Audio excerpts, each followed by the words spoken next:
Hi viewers, இன்னைக்கு பார்க்க போற டாபிக் ரொம்பவே இன்ட்ரெஸ்டிங்கா இருக்க போது. அது என்னத்தை ரிலேட் பண்ணி இருக்கு அப்படின்னு சொல்லும்போது 12th முடிச்ச ஸ்டூடெண்ட் காலேஜ் வந்து ஜாயின் பண்ண போறாங்க. காலேஜ்ல என்னென்னலாம் அவங்க ஃபீல் பண்ண போறாங்க அதை பத்தி தான் நான் இந்த இடத்துல இன்ஃபர்மேஷன் ப்ரொவைட் பண்ணியிருக்கேன்.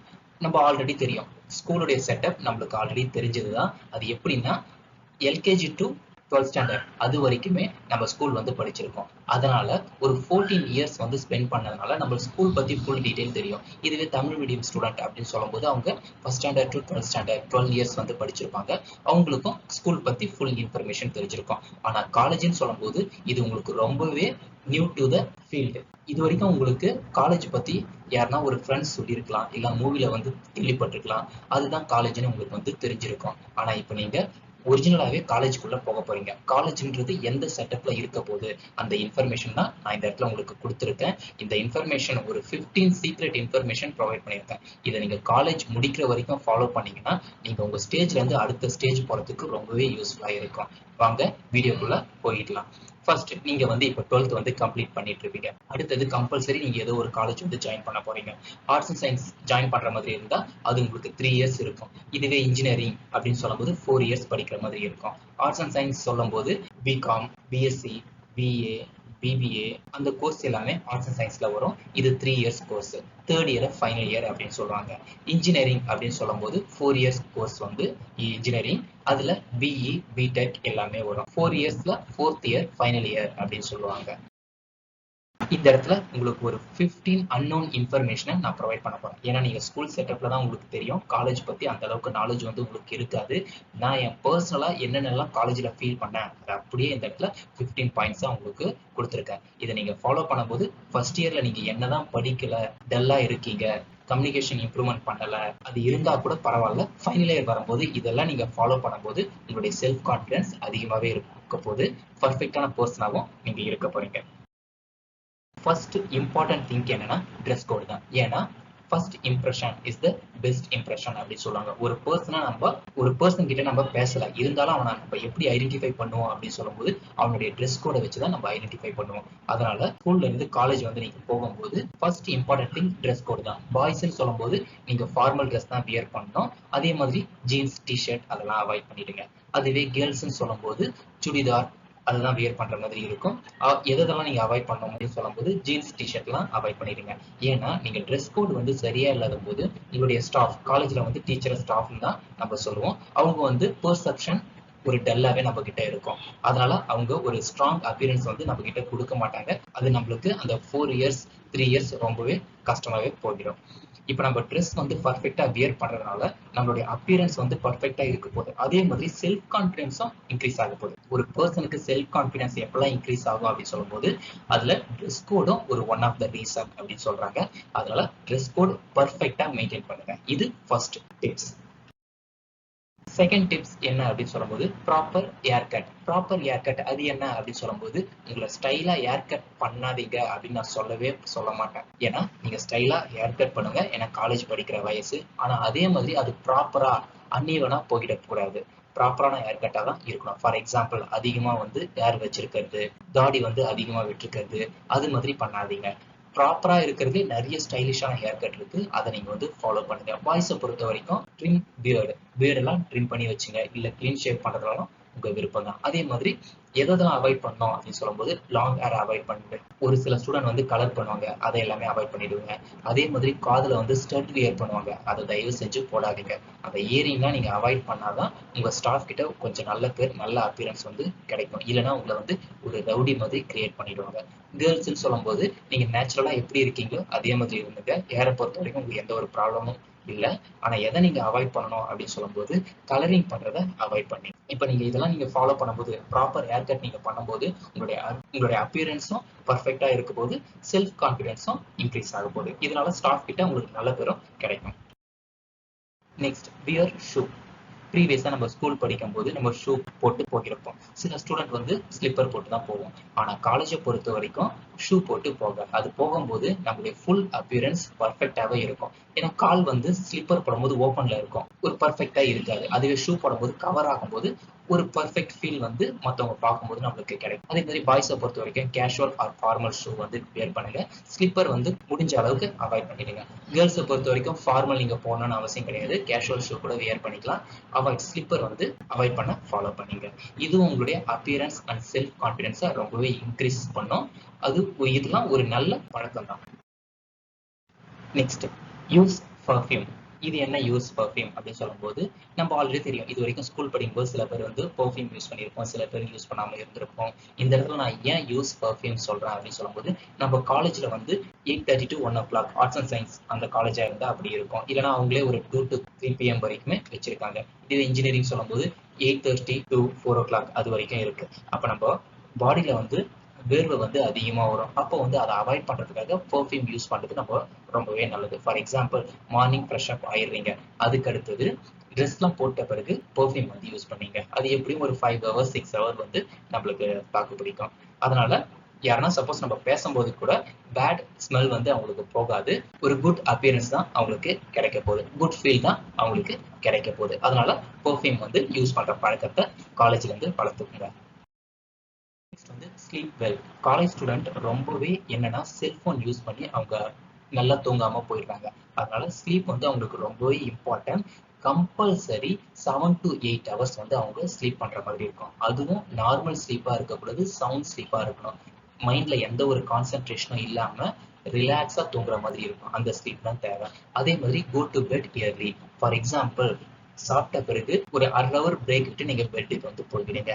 மொபைல் ஃபோன் யூஸ் பண்றது, வெளியில எங்கன்னா போயிட்டு வரது, அதெல்லாம் அவாய்ட் பண்ணிடுங்க. ஃபார் எக்ஸாம்பிள் 9:30 பெட்டுக்கு வந்து போய் தூங்குற மாதிரி தூங்கிடுங்க. அதே மாதிரி காலேஜ் ஸ்டூடெண்ட்டை பொறுத்த வரைக்கும் நீங்க காலேஜுக்கு போறதா இருக்கட்டும், வரதா இருக்கட்டும், மேபி காலேஜ் வந்து லாங் டிஸ்டன்ஸ்ல இருக்கலாம். அது மாதிரி சுச்சுவேஷன்ல உங்களுக்கு எனர்ஜி வந்து அதிகமா தேவைப்படும். அப்போ வந்து வாட்டர் வந்து அதிகமா குடிச்சு பழங்க. டெய்லி மினிமம் 2 liters ஆகுது குடிக்கிற மாதிரி பழகுங்க. அதே மாதிரி மொபைல் ஃபோன் வந்து யூஸ் பண்றதை கொஞ்சம் அவாய்ட் பண்ணிடுங்க. இது உங்களுடைய கான்சென்ட்ரேஷன் ரொம்பவே இன்க்ரீஸ் பண்ண போகுது. எழுந்துக்கிறது காலையில லேட்டா எழுந்துக்காதீங்க. மினிமம் குறைஞ்சது ஒரு 6 AM எழுந்துருங்க. 5:30 எழுந்தா நல்லதுதான். சப்போஸ் 5:30 எழுந்துக்க முடியல அப்படி 6 o'clock எழுந்துக்க பழகுங்க. இது எல்லாம் நீங்க ஃபாலோ பண்ணும்போது அந்த நாள் ஃபுல்லாவே நீங்க காலேஜ்ல பர்ஃபெக்டா இருக்க போற எனர்ஜி வந்து இதுல இருந்து உங்களுக்கு கிடைக்கும். அதனால இந்த 5th ஸ்டெப் ஸ்லீப் வெல், இதை வந்து கான்சென்ட்ரேஷனா ஃபாலோ பண்ணீங்க. நெக்ஸ்ட் வந்து 6th பாயிண்ட் என்ன சொல்றாங்க அப்படின்னு சொல்லும்போது, டூ சம் எக்ஸசைசஸ். இது என்னன்னா, இது ஏன் இந்த காலேஜ் டைம்ல நம்மளுக்கு எக்ஸசைஸ் பண்ணணும் அப்படின்னு சொல்லும்போது, நம்ம பாடி எப்போ ஃபிட்டா இருக்கும், பாடி எப்போ எனர்ஜியா இருக்கும் அப்படின்னு சொல்லும்போது எதனா ஒரு எக்ஸசைஸ் நம்ம பண்ணும்போது தான் பாடி வந்து ஃபிட்டா இருக்கும். ஃபார் எக்ஸாம்பிள், வாக்கிங் போகலாம், ஸ்போர்ட்ஸ் ஆக்டிவிட்டி எதனா ஃபாலோ பண்ணலாம், ஜிம்முக்கு போகலாம். ஜிம்முன்னு சொல்லும்போது பல்க் வெயிட் தூக்குற மாதிரி தேவையில்ல, நார்மலா ஒரு ரிலாக்ஸேஷன் பண்ற மாதிரி போங்க. ஜாகிங் போகலாம். இல்ல எங்கேயும் என்னால போக முடியல அப்படின்னு சொல்லும்போது வீட்லயே ஹோம் எக்ஸசைஸ் வந்து நீங்க ஃபாலோ பண்ணுங்க. இதெல்லாம் ஃபாலோ பண்ணும்போது உங்க பாடி வந்து ரொம்பவே ஃபிட்டா இருக்கும், ரொம்பவே எனர்ஜியா இருக்கும். அப்போ அந்த நாள் ஃபுல்லாவே நீங்க எந்த ஒரு டிஸ்ட்ராக்ஷன், எந்த ஒரு லேசினஸ் எதுவும் இல்லாம எனர்ஜியாவே வேலை செய்ய போறீங்க. Next 7th one, fluency in English. ஆமாங்க, காலேஜா இருந்தாலும் சரி, ஸ்கூலா இருந்தாலும் சரி, இங்கிலீஷ் வந்து ரொம்ப இம்பார்ட்டன்ட். சப்போஸ் நீங்க தமிழ் மீடியம் படிச்சிருக்கீங்க அப்படின்னா பயப்படவே வேணாம். காலேஜ் 3 years ஆர் 4 years வந்து நம்மளுக்கு டைம் இருக்கு. இந்த 3 years 4 yearsல நம்ம கம்பல்சரி இங்கிலீஷ் வந்து லேர்ன் பண்ணிக்கலாம். ஏன்னா இங்கிலீஷை பேஸ் பண்ணி தான் உங்களுடைய ஜாப் ஆப்பர்ச்சுனிட்டியா இருக்க போகுது. அதனால கம்பல்சரி இங்கிலீஷ் வந்து ஃப்ளூவன்சியா நீங்க பேசி பழகணும். ஃபர்ஸ்ட் அந்த இங்கிலீஷ் கத்துக்கிறதுக்கு என்னென்ன டிப்ஸ்லாம் இருக்கு அப்படின்ட்டு நான் உங்களுக்கு சொல்றேன். First, learn grammar and vocabulary. Learn grammar already நம்மளுக்கு தெரியும், 12 டென்சஸ் வந்து இருக்கு. அந்த 12 டென்சஸையும் நம்ம வந்து திருப்பியும் ஒரு வாட்டி ரீகால் பண்ற மாதிரி இருக்கும். Next, vocabulary. டெய்லி ஒரு 5 வேர்ட்ஸோட மீனிங் வந்து தெரிஞ்சுங்க. அது வந்து ஃபர்ஸ்ட் ஸ்டெப். செகண்ட் சொல்லும்போது, அட்லீஸ்ட் டெய்லி ஒரு 30 minutes 20 minutes English news paper வந்து படிங்க. இது செகண்ட் ஸ்டெப். தேர்ட் வந்து யூடியூப்னும் போது டைரக்டா அன்வான்ட் வீடியோ பார்க்கணும்னு நான் சொல்லல. இந்த இடத்துல யூடியூப்னு சொல்லும்போது இங்கிலீஷ் கான்வர்சேஷனல் வீடியோ நிறைய இருக்கும். அப்படி சர்ச் பண்ணி பார்த்தீங்கன்னா 2 பேர் ஆன்லைன்லயே பேசுற மாதிரி இருக்கும். அவங்க பேசுறத நம்ம கேட்கும் போது நம்மளுக்கு இங்கிலீஷ்ல இருக்கிற இன்வால்மெண்ட் ரொம்பவே இன்க்ரீஸ் ஆகும். இங்கிலீஷ் ஈஸியாகவும் நம்ம கத்துக்கலாம். இது வந்து யூடியூப் மூலமா இங்கிலீஷ் வந்து லேர்ன் பண்றது. நெக்ஸ்ட் வந்து கிட் ஸ்டோரி. கிட் ஸ்டோரின்னு சொல்லும்போது நம்ம புக் வாங்கி படிக்கலாம், இல்லை மொபைல்ல கிட் ஸ்டோரி ஆப் எதனா இருக்கும், அதுல இருந்து நம்ம கிட் ஸ்டோரி படிக்கிறதுனால இங்கிலீஷ் ஃப்ளூவன்சி நம்மளுக்கு ஆட்டோமேட்டிக்கா வந்துடும். Next, conversational practice. இந்த இடத்துல யூடியூப் மத்த 2 பேர் இங்கிலீஷ் பேசுறத நம்ம வாட்ச் பண்ணிருக்கோம். இந்த இடத்துல நம்ம பேச போறோம். ஃப்ரீயா ஒரு சில ஆப் வந்து இருக்கு. அந்த இடத்துல நான் உங்களுக்கு 2 ஆப் வந்து ப்ரொவைட் பண்ணியிருக்கேன். CV app and S fluency. 2 ஆப்புமே ஃப்ரீ தான். ஃபுல் அண்ட் ஃபுல் ஃப்ரீ கிடையாது. ஒரு 30 மினிட்ஸ் ஃப்ரீயா ப்ரொவைட் பண்றாங்க. 30 மினிட்ஸ் நீங்க இந்தியால யாருக்கிட்ட வேணாலும் நம்ம இங்கிலீஷ்ல பேசி பழகிக்கலாம். அப்போ இந்த 2 ஆப்புமே நீங்க டவுன்லோட் பண்ணி வச்சுங்க. இது மூலமா ஒவ்வொரு ஆப்ல இருந்தும் 30 மினிட்ஸ் 1 ஹவர் நம்ம இங்கிலீஷ் கான்வர்சேஷனை ஈஸியா மேக் பண்ற மாதிரி இருக்கும். நெக்ஸ்ட் இது எல்லாமே நீங்க ஃபாலோ பண்ணிட்டீங்க. நைட்டு தூங்குறதுக்கு முன்னாடி ஜஸ்ட் ஒரு A4 ஷீட் பேப்பர் எடுத்துங்க. ஒரு ஜஸ்ட் அந்த A4 ஷீட்ல ஒரு சைடு மட்டும் காலையில இருந்து நைட் வரைக்கும் என்னென்ன இன்சிடென்ட்லாம் நம்ம லைஃப்ல நடந்தது அதை பத்தி இங்கிலீஷ்லயே எழுதுங்க. தப்பா எழுதினாலும் பரவாயில்ல, இங்கிலீஷ்லயே எழுதி பழகுங்க. அப்ப இந்த இடத்துல நம்ம என்ன பண்றோம்? எழுதவும் செய்யறோம், இங்கிலீஷ் வீடியோ வாட்ச் பண்ணவும் செய்யறோம், பேசவும் செய்யறோம். மூணுமே இந்த இடத்துல ஃபாலோ பண்றோம். கன்ஃபார்மா நீங்க 3 இயர்ஸ் 4 இயர்ஸ்ல இங்கிலீஷ் ஃப்ளூவன்சி சூப்பரா உங்களுக்கு வந்துடும். நெக்ஸ்ட் 8th ஸ்டெப் என்ன அப்படின்னு சொல்லும்போது, don't clash with staff, especially class staff. இந்த இடத்துல என்னன்னா எந்த ஒரு ஸ்டாஃப் கிட்டயும் பிரச்சனை வச்சுக்காதீங்க. அது உங்களுக்கு சப்ஜெக்ட்ல வர ஸ்டாஃபா இருக்கட்டும், இல்ல கிளாஸ் அட்வைசர், கிளாஸ் ஸ்டாஃபா இருக்கட்டும், யாருக்கிட்டையும் எந்த ஒரு பிரச்சனையும் வச்சுக்காதீங்க. அவங்களே ஏதோ ஒரு சுச்சுவேஷன்ல கோவப்பட்டாலும் நீங்க அமைதியாவே இருங்க. ஏன் நான் இதை சொல்றேன் அப்படின்னு சொல்லும்போது, ஏன்னா காலேஜை பொறுத்த வரைக்கும் அட்டண்டன்ஸ் கிளாஸ் ஸ்டாஃப் கிட்ட தான் இருக்கும், இன்டர்னல் மார்க் கிளாஸ் ஸ்டாஃப் கிட்ட தான் இருக்கும். இன்கேஸ் டீம்டு காலேஜ் அட்டானமஸ்ன்னு சொல்லும்போது எக்ஸ்டர்னல் மார்க்கும் காலேஜ் ஸ்டாஃப் தான் அவங்க கையில தான் இருக்கும். அதே மாதிரி fine amount, attendance fine amount increase பண்றது, டிக்ரீஸ் பண்றது, அது எல்லாமே கிளாஸ் ஸ்டாஃப் தான் ஃபாலோ பண்ணுவாங்க. அதே மாதிரி பேரண்ட்ஸ் மீட்டிங், சப்போஸ் நம்ம மிஸ்பிஹேவ் பண்ற மாதிரி இருந்தா அடிக்கடிக்கு நம்ம பேரண்ட்ஸை கூப்பிட்டு கம்ப்ளைண்ட் பண்ற மாதிரி இருக்கும். இதனால நம்ம வீட்லயும் பிரச்சனை வர மாதிரி இருக்கும். இதெல்லாம் அவாய்ட் பண்றதுக்கு கிளாஸ் ஸ்டாஃப் கிட்ட ரொம்ப கிளாஸ்லாம் போகாதீங்க, விட்டு கொடுத்து போங்க. நெக்ஸ்ட் வந்து அவாய்ட் சம் ஆப்பர்ச்சுனிட்டிஸ். இப்போ நம்ம கிளாஸ் ஸ்டாஃபோ இல்ல சப்ஜெக்ட் ஸ்டாஃபோ யாரோ ஒரு ஸ்டாஃப் கிட்ட பிரச்சனை பண்றோம், எதிர்த்து பேசுறோம் அப்படின்னு சொல்லும்போது நம்மளுக்கு எதனா ஒரு நல்ல ஆப்பர்ச்சுனிட்டி வரும். ஃபார் எக்ஸாம்பிள் 3rd இயர்ல பிளேஸ்மெண்ட் நல்ல கம்பெனி வரும், அதுக்கு நம்மள அனுப்பாம கூட விட்டுடுவாங்க. அதனால இதெல்லாம் அவாய்ட் பண்றதுக்கு ஸ்டாஃப் கிட்ட கொஞ்சம் அனுசரிச்சு போற மாதிரி ஃபாலோ பண்ணீங்க. 9th டிப்ஸ் என்ன இருக்கு, எதை நீங்க காலேஜ்ல ஃபாலோ பண்ண போறீங்க அப்படின்னு சொல்லும்போது, டோன்ட் டூ மால் ப்ராக்டிஸ். மால் ப்ராக்டிஸ்னா வேற ஒன்றும் கிடையாது, பிட் அடிக்கிறது. இன்கேஸ் காலேஜுக்கு வந்து நீங்க எதனா ஒரு எக்ஸாம்க்கு படிக்காம போயிருப்பீங்க, படிக்காம போகும்போது பிட் அடிக்கிறது, இல்லைன்னா முன்னாடி இருக்கிறவனை பார்த்து நம்ம எழுதுறது, அது மாதிரி சுச்சுவேஷன்ல இன்விஜிலேட்டர் இருப்பாங்க. அவங்க வந்து நம்மள பாயிண்ட் அவுட் பண்ணிட்டாங்கன்னா அந்த விஷயம் காலேஜ் ஃபுல்லாவே தெரிஞ்சிடும். நம்ம கிளாஸ் ஸ்டாஃப்க்கும் தெரியும், HOD ஹெட் ஆஃப் டிபார்ட்மெண்ட் அவங்களுக்கு தெரிஞ்சிடும். அப்போ அதுக்கப்புறம் நம்ம எப்போ பார்த்தாலும் நம்ம மேல பேட் இம்ப்ரெஷன் தான் வரும். தெரியுதோ தெரியலையோ உங்களுக்கு தெரிஞ்சதை மட்டும் நீங்க எழுதுங்க. மற்றவங்க பேப்பரை பார்த்து எழுதுறது, பிட் எடுத்துட்டு போயிட்டு எழுதுறது, அதை வந்து ஃபாலோ பண்ணாதீங்க. அது உங்களுக்கு ஃபியூச்சர்ல ரொம்பவே கஷ்டப்படுற மாதிரி ஆகிடும். அதனால உங்களுக்கு என்னென்னலாம் பாதிப்பு வரும் அப்படின்னு சொல்லும்போது, from first year to final year it creates bad impression. இதை நீங்க பிட் அடிக்கிறதுனால, மால் ப்ராக்டிஸ் பண்றதுனால ஸ்டூடெண்ட்ஸ் மத்தியிலும் உங்களுக்கு ஒரு கெட்ட பேர் வந்துடும், ஸ்டாஃப் மத்தியிலும் உங்களுக்கு ஒரு கெட்ட பேர் வந்துடும். அதனால இதை அவாய்ட் பண்றீங்க. அதே மாதிரி இன்ஃபீரியாரிட்டி காம்ப்ளெக்ஸ், அது என்ன அப்படின்னு சொல்லும்போது, அவங்க நம்மளை பத்தி பேசலாம் கூட நம்மளை பத்தி தான் பேசுறாங்க அப்படின்ட்டு நம்மளுக்கே ஒரு ஃபீல் வந்துடும். ஏன்னா நம்ம மால் ப்ராக்டிஸ் பண்ணியிருக்கோம். அவங்க சாதாரணமா எதனா ஒண்ணு பத்தி பேசலாம், ஆனா நம்மளுக்கு நம்மளை பத்தி தான் பேசுறாங்க அப்படின்ட்டு ஒரு ஃபீல் வரும். அதனால காலேஜ்ல தெரிஞ்சதை மட்டும் எழுதுங்க, தெரியலையா சிம்பிளா விட்டுடுங்க. மால் ப்ராக்டிஸ் ஃபாலோ பண்ணிடுறீங்க. இது 9th ட்ரிக்ஸ், இதையும் ஃபாலோ பண்ணுங்க. 10th என்ன இருக்கு அப்படின்னு சொல்லும்போது, டோன்ட் டாக் டூ மச். காலேஜை பொறுத்த வரைக்கும் ரொம்ப தொண பேசிட்டு இருக்காதீங்க. எந்த இடத்துல தேவையா இருக்கோ அப்ப மட்டும் பேசுங்க. அதே மாதிரி தேவையில்லாத விஷயத்துக்குலாம் நம்ம பேசுறது போகிறது, அது மாதிரி ஃபீல்டை அவாய்ட் பண்ணிடுங்க. சைலண்டா இருக்க பழகிடுங்க. சைலண்ட்னா எல்லா நேரத்துலயும் சைலண்டா இருக்கணும் அப்படின்னு சொல்லல, தேவைப்படுற நேரத்துல பேசலாம். தேவையில்லாத சுச்சுவேஷன்ல அமைதியா இருக்கவே பழகிக்குங்க. ஏன்னா அப்பதான் ஸ்டாஃப் மத்தியில நம்மளுக்கு ஒரு நல்ல பேர் கிடைக்கும். அது மூலமா நம்மளுக்கு அடுத்த ஸ்டெப் போறதுக்கும் நம்ம யூஸ்ஃபுல்லா இருக்கும். அது ஒரு நல்ல பிஹேவியரும் கூட. 11th பிளேஸ்ல என்ன ட்ரிக்ஸ் இருக்கு, நீங்க என்ன காலேஜ்ல ஃபாலோ பண்ணணும் அப்படின்னு சொல்லும்போது, mingle with good friends. For example நீங்க ஒரு ரூரல் ஏரியால இருந்து வந்திருப்பீங்க, உங்க ஃப்ரெண்ட்ஸ் அர்பன் ஏரியால இருந்து வந்திருப்பான். அப்போ அவனுக்கு நிறைய இன்ஃபர்மேஷன் மேபி தெரிஞ்சிருக்கலாம், உங்களுக்கு தெரியாம இருக்கலாம், இல்ல உங்களுக்கு தெரிஞ்சிருக்கலாம், அவனுக்கு தெரியாம இருக்கலாம். அப்போ தெரிஞ்ச ஸ்டூடெண்ட் தெரியாத ஸ்டூடெண்ட்டுக்கு தான் கத்துக் கொடுக்க முடியும். அப்ப என்னன்னா உங்களுடைய ஃப்ரெண்ட்ஸ் நல்ல இன்ஃபர்மேஷன் தெரிஞ்ச ஃப்ரெண்ட்ஸ், நல்ல ஃப்ரெண்ட்ஸா இருக்கும்போது உங்களுக்கு தெரியாத விஷயத்த அவங்க கிட்ட இருந்து கத்துக்கலாம், அவங்களுக்கு தெரியாத விஷயத்த நீங்க கத்துக் கொடுக்கலாம். ஃபார் எக்ஸாம்பிள் பிளேஸ்மெண்ட், இந்த கம்பெனில வேகன்சி இருக்கு, இந்த கம்பெனி இங்க இருக்கு, இந்த கம்பெனில இந்த ஜாப் ஆப்பர்ச்சுனிட்டிஸ் எல்லாம் இருக்கு, அதெல்லாம் எப்படி நம்ம தெரிஞ்சுக்கலாம் அப்படின்னு சொல்லும்போது நம்ம ஃப்ரெண்ட்ஸ் மூலமா தெரிஞ்சுக்கலாம். ஆண்டர்பிரினர்ஷிப்னு சொல்லும்போது எப்படி ஒரு கம்பெனியை புதுசா ஸ்டார்ட் பண்ணலாம், அது எல்லாமே அந்த இன்ஃபர்மேஷன் நம்ம ஃப்ரெண்ட்ஸ் கிட்ட இருந்து கேட்டு தெரிஞ்சுக்கலாம். அதே மாதிரி கவர்மெண்ட் ஜாப் நம்ம தெரிஞ்ச சுச்சுவேஷன் நம்ம சொல்லுவோம், தெரியாத சுச்சுவேஷன் நம்ம ஃப்ரெண்ட்ஸ் பேசும்போது அதுல இருந்து நமக்கு இன்ஃபர்மேஷன் கிடைக்கும். ஃபார் எக்ஸாம்பிள் எஸ்ஏ எக்ஸாம் இப்போ ஓப்பன் பண்ணியிருக்காங்க, ஆர்ஆர்பி ஓப்பன் பண்ணியிருக்காங்க, டிஎன்பிஎஸ்சி ஓப்பன் பண்ணியிருக்காங்க. அது மாதிரி அவங்க பேசும்போது அந்த இன்ஃபர்மேஷன் நம்மளுக்கு கிடைக்கும். அப்போ ஃப்ரெண்ட்ஷிப்பே இருக்கக்கூடாதுன்னு நான் சொல்றேன், ஃப்ரெண்ட்ஷிப் இருக்கணும், பர்ஃபெக்டான ஃப்ரெண்ட்ஷிப்பா இருக்கணும். அதே மாதிரி ஹையர் ஸ்டடி, ஃபார் எக்ஸாம்பிள் இப்போ நீங்க பிகாம் படிச்சிருக்கீங்க, எம்காம் படிக்கலாமா, எம்பிஏ படிக்கலாமா, அந்த இன்ஃபர்மேஷன் அதுக்கான நாலேஜ் யார்கிட்ட இருந்து வரும் அப்படின்னு சொல்லும்போது உங்க ஃப்ரெண்ட்ஸ் கிட்ட இருந்து தான் வரும். அதே மாதிரி சிலபஸா இருக்கட்டும், சப்ஜெக்டா இருக்கட்டும், ஏதோ ஒரு டவுட்ஸ் வந்து உங்களுக்கு இருக்கு, அப்ப நீங்க டைரக்டா ஸ்டாஃப் கிட்ட தான் போய் கேட்கணும்னு அவசியம் கிடையாது. உங்க ஃப்ரெண்ட்ஸுக்கு தெரிஞ்சிருந்தா அவங்க மூலமாவே நீங்க கேட்டு தெரிஞ்சுக்கலாம். Next, develop your skill. உங்களுக்கு 3 இயர்ஸ் வந்து ஆர்ட்ஸ் அண்ட் சயின்ஸ் ஸ்டூடெண்டா இருந்தா 3 இயர்ஸ் இருக்கு, இன்ஜினியரிங் ஸ்டூடெண்டா இருந்தா 4 இயர்ஸ் வந்து இருக்கு. இந்த 4 இயர்ஸ் 3 இயர்ஸ்ல என்னென்ன ஸ்கில்லாம் நீங்க இன்க்ரீஸ் பண்ணணும், இம்ப்ரூவ் பண்ணணும் அப்படின்னு சொல்லும்போது கம்யூனிகேஷனை கம்பல்சரி நீங்க இன்க்ரீஸ் பண்ணணும். இங்கிலீஷ் ஃப்ளூயன்சி கம்பல்சரி வந்துதான் ஆகணும். Next, type writing. Type writing சொல்லும்போது அட்லீஸ்ட் ஒரு 6 மந்த் ஆகுது எதனா ஒரு டைப் ரைட்டிங் இன்ஸ்டிடியூட் போய் ஒரு சர்டிபிகேட், கவர்மெண்ட் சர்டிபிகேட்டை வந்து வாங்கிடுங்க. Next, excel. எந்த ஒரு கம்பெனியா இருந்தாலும் சரி, பேசிக் சாஃப்ட்வேர் எக்ஸல் தான். அப்போ எக்ஸல், எம்எஸ் எக்ஸலை பத்தி இன்ஃபர்மேஷன் தெரிஞ்சு வச்சுங்க.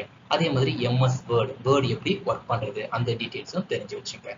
அதே மாதிரி பவர் பாயிண்ட்ல எப்படி பிரசன்டேஷன் பண்றது அந்த டீடைல்ஸ் எல்லாமே நீங்க தெரிஞ்சு வச்சுங்க. அதே மாதிரி மெயில் வந்து எப்படி சென்ட் பண்றது, நம்மளுக்கு ரிசீவ் ஆன மெயில் எப்படி ஃபார்வர்ட் பண்றது, எப்படி மெயில் கிரியேட் பண்றது, அந்த டீடைல்ஸ் எல்லாமே தெரிஞ்சுங்க. ஏன்னா எல்லா சுச்சுவேஷன்லயும் நம்ம மொபைல் போன்ல பேசுற மாதிரி இருக்காது, நம்மளோட இன்ஃபர்மேஷன் மெயில்ல சென்ட் பண்ற மாதிரி இருக்கும். அப்போ மெயிலோட இன்ஃபர்மேஷனை நீங்க தெரிஞ்சுக்கிற மாதிரி இருக்கும். அதே மாதிரி சாஃப்ட்வேர் பத்தியும் தெரிஞ்சுங்க. ஃபார் எக்ஸாம்பிள் காமர்ஸ் ஸ்டூடெண்ட் சொல்லும்போது டேலி சாஃப்ட்வேர் உங்களுக்கு தெரிஞ்சிருக்கணும். இன்ஜினியரிங் ஸ்டூடெண்ட் அப்படின்னு சொல்லும்போது ஜாவா, பைத்தான் அந்த சாஃப்ட்வேர்லாம் உங்களுக்கு தெரிஞ்சிருக்கணும். இப்போ இந்த 3 இயர்ஸ் 4 இயர்ஸ்ல இதை பத்தி ஃபுல் இன்ஃபர்மேஷன் நீங்க தெரிஞ்சு வச்சுங்க. ஏன் தெரிஞ்சு வச்சுங்க அப்படின்னு சொல்லும்போது காலேஜ் முடிச்சிட்ட பிறகு நல்ல கம்பெனில பிளேஸ் ஆகணும், இல்ல நல்ல ஆப்பர்ச்சுனிட்டி நம்மளுக்கு கிடைக்கணும் அப்படின்னு சொல்லும்போது காலேஜ் படிக்கிற சமயத்திலேயே நம்மளுடைய ஸ்கில்லை வந்து இன்க்ரீஸ் பண்ணிக்கணும். நெக்ஸ்ட் 13th என்ன இருக்கு அப்படின்னு சொல்லும்போது பிளேஸ்மெண்ட் தான். பிளேஸ்மெண்ட்டை பொறுத்த வரைக்கும் கேம்பஸ் இன்டர்வியூ கண்டக்ட் பண்ணுவாங்க. நான் காலேஜ் முடிச்சுட்டு வெளியில போய் செலக்ட் ஆகிக்கிறேன் அப்படின்னு நம்ம சொல்லவே முடியாது. ஏன்னா ஆன் கேம்பஸ், ஆஃப் கேம்பஸ் அப்படின்னு 2 இருக்கு. ஆன் கேம்பஸ்னா கம்பெனி காலேஜ்குள்ள வந்து நம்மள செலக்ட் பண்ணுவாங்க. ஆஃப் கேம்பஸ் சொல்லும்போது நம்ம கம்பெனி இருக்கிற இடத்துல போய் இன்டர்வியூ அட்டென்ட் பண்ற மாதிரி இருக்கும். ரெண்டுத்துக்கும் என்ன டிஃபரன்சியேஷன் அப்படின்னு சொல்லும்போது கம்பெனிக்காரன் நம்ம காலேஜுக்கு வந்தா இன்டர்வியூ ப்ராசஸ் கம்மி, நம்ம கம்பெனி இருக்கிற இடத்துக்கு போனா இன்டர்வியூ ப்ராசஸ் அதிகம். ஃபார் எக்ஸாம்பிள் ஒரு ரவுண்ட் இல்லைன்னா 2 ரவுண்ட் தான் இருக்கும் கம்பெனிக்காரன் நம்ம காலேஜ்ல வந்து இன்டர்வியூ எடுத்தா. அதுவே நம்ம அவன் இருக்கிற இடத்துக்கு போனோம்னா ரவுண்ட் வந்து 4 ரவுண்ட் 5 ரவுண்ட் அந்த ஸ்டேஜஸ் தான் போவோம். முடிஞ்ச அளவுக்கு காலேஜ்லேயே நீங்க செலக்ட் ஆகிற மாதிரி பார்த்துங்க. அதே மாதிரி ரெஸ்யூம் வந்து பர்ஃபெக்டா ப்ரிப்பேர் பண்ணிட்டு ஃபைனல் இயர்ல. அதே மாதிரி கம்யூனிகேஷன், இந்த இடத்துல கம்யூனிகேஷன் ரொம்பவே யூஸ்ஃபுல்லா இருக்கு. கம்யூனிகேஷன் இருந்தாதான் கேம்பஸ் இன்டர்வியூல நம்ம செலக்டும் ஆக முடியும். அதே மாதிரி get good marks in all semester. Campus இன்டர்வியூன்னு சொல்லும்போது சில த்ரெஷ்ஹோல்டுலாம் வச்சிருவாங்க. என்னன்னா 60% மேலே எடுக்க ஸ்டூடெண்ட் தான் இன்டர்வியூ அட்டென்ட் பண்ணணும், 75% மேலே எடுக்க ஸ்டூடெண்ட் தான் இன்டர்வியூ அட்டென்ட் பண்ணணும். எந்த ஒரு ஸ்டூடெண்ட்டும் அரியரே வச்சிருக்க கூடாது, அரியரே வைக்காம கிளியர் பண்ணிருக்கணும், அந்த ஸ்டூடெண்ட் தான் கேம்பஸ் இன்டர்வியூ அட்டென்ட் பண்ணணும். அந்த டீடைல்ஸ் எல்லாமே இந்த இடத்துல வந்து கொடுப்பாங்க. அதனால படிச்சு எந்த ஒரு அரியரும் இல்லாம கிளியர் பண்ணுங்க. நெக்ஸ்ட் 14th பிளேஸ்ல என்ன ட்ரிக்ஸ் இருக்கு, எதை நீங்க காலேஜ்ல ஃபாலோ பண்ண போறீங்க அப்படின்னு சொல்லும்போது லேர்ன் கான்செப்ட், டோன்ட் மகப். ஸ்கூலை பொறுத்த வரைக்கும் நிறைய வேர்ட்ஸோட மீனிங் வந்து உங்களுக்கு தெரியாது. அந்த இடத்துல உங்ககிட்ட மொபைல் போனும் இருக்காது, டிக்ஷனரியும் இருக்காது. அதனால நீங்க என்ன பண்ணீங்கன்னா மகப் வந்து படிச்சிருப்பீங்க, புரிஞ்சு படிக்காம இருந்திருப்பீங்க. ஆனா காலேஜை பொறுத்த வரைக்கும் உங்களுக்கு டைம் அதிகமாவே இருக்கு, மொபைல் போனும் இருக்கு, டிக்ஷனரி இருக்கு. ஏதோ ஒரு வேர்டுடைய மீனிங் தெரியலையா, ஜஸ்ட் உங்க மொபைல் போன்ல அதை மீனிங் டைப் பண்ணா தாராளமா வந்துட போகுது. அப்போ காலேஜை பொறுத்த வரைக்கும் சப்ஜெக்டை நீங்க புரிஞ்சு படிங்க, புரிஞ்சு படிச்சாதான் ஈஸியா நீங்க ஜாப் ஆப்பர்ச்சுனிட்டிஸ் வந்து கிரியேட் பண்ற மாதிரி இருக்கும். அப்பதான் உங்களுக்கு அதோடைய நாலேஜ் வந்து ஃபுல்லாவே கிடைக்கும். அதனால மக்கப் பண்றது ஸ்கூலோடய நிறுத்திக்கங்க, காலேஜ் வரும்போது மக்கப் பண்ணாதீங்க, புரிஞ்சு படிக்கிறத ஃபாலோ பண்ணீங்க. எதனா ஒரு இன்ஃபர்மேஷன் தெரியலையா, ஜஸ்ட் மொபைல் போன் எடுங்க, அதுல இருந்து எப்படி அதை எக்ஸ்பிளைன் பண்ணலாம், அது எப்படி தெரிஞ்சுக்கலாம் அப்படின்ட்டு சர்ச் பண்ணுங்க. அதுதான் இந்த இடத்துல கொடுத்துருக்கேன். Depth learning, no the every concept. Next trick என்ன கொடுத்துருக்கேன் அப்படின்னு சொல்லும்போது ஃபைனல் ட்ரிக்ஸ். இந்த 15th ட்ரிக்ஸ் வந்து அவாய்ட் ஸ்டேஜ் ஃபியர். இது ஃபைனல் ஸ்டெப். என்னன்னா காலேஜ் படிக்கும்போது நம்மளுக்கு ஸ்டேஜ் ஆப்பர்ச்சுனிட்டிஸ்லாம் கிடைக்கும். ஃபார் எக்ஸாம்பிள் ப்ராஜெக்ட் வந்து ப்ரெசன்டேஷன் பண்ற மாதிரி இருக்கும், இல்லைன்னா நம்ம டிபார்ட்மெண்ட் கல்ச்சுரல் எதனா கண்டக்ட் பண்ற மாதிரி இருக்கும், டிபார்ட்மெண்ட் ப்ரோக்ராம் எதனா கண்டக்ட் பண்ணுவாங்க, அதுக்கு வந்து நம்ம ஹோஸ்ட் பண்ற மாதிரி இருக்கும், இல்ல vote of thanks, welcome address எதனா படிக்கிற மாதிரி இருக்கும். அது மாதிரி ஸ்டேஜ்ல பெர்ஃபார்மன்ஸ் பண்றது எதனா கிடைச்சா அந்த ஆப்பர்ச்சுனிட்டியை கிராப் பண்ணீங்க. ஏன் சொல்றேன் அப்படின்னு சொல்லும்போது, நம்ம 2-3 ஸ்டேஜ் நம்ம பார்க்கும்போது தான் நம்மளுக்குள்ள வந்து ஃபியர் வந்து கம்மியாகும். அப்போ ஃபியர் கம்மியாகினா தான் எல்லா ஆப்பர்ச்சுனிட்டிலையும் நம்ம பார்ட்டிசிபேட் பண்ண முடியும். சில பேர் வந்து எனக்கு பயமா இருக்கு, ஸ்டேஜ் ஃபியர்னஸ் வந்து எனக்கு இருக்கு, நான் வரல அப்படின்னு சொல்றவங்க எல்லாம் ஆப்பர்ச்சுனிட்டியை வந்து மிஸ் பண்றாங்க. நீங்க ஸ்டேஜ் ஏறி தப்பா பேசினா கூட பரவாயில்ல, எந்த ஒரு பர்சனும் தப்பா பேசாம அவங்களால எதுவும் பண்ண முடியாது. மிஸ்டேக் வந்து எல்லாருக்குமே காமன் தான். எல்லாரும் பண்ண வேண்டியது. மிஸ்டேக் வந்து எல்லாருக்குமே காமன் தான். மிஸ்டேக் இல்லாம யாருமே பண்ண முடியாது. நம்ம எல்லாமே ஹியூமன் பீயிங் தான். All are human beings. நம்ம வந்து மிஷின் கிடையாது. அதனால 100% பர்ஃபெக்ட்டா கொடுக்க முடியாது. நம்மளும் சில மிஸ்டேக்லாம் பண்ணுவோம். அது ப்ராப்ளமே கிடையாது. இந்த 15 டிப்ஸையும் நீங்க காலேஜ் படிக்கிறது முடிக்கிற வரைக்கும் ஃபாலோ பண்ணீங்கன்னா ஒரு பர்ஃபெக்ட் பர்சனா காலேஜ் விட்டு வெளில வரலாம். அது மூலமா உங்க லைஃபும் நல்லா இருக்கும். இந்த வீடியோ பிடிச்சிருந்தா ஜஸ்ட் ஒரு லைக் மட்டும் கொடுங்க.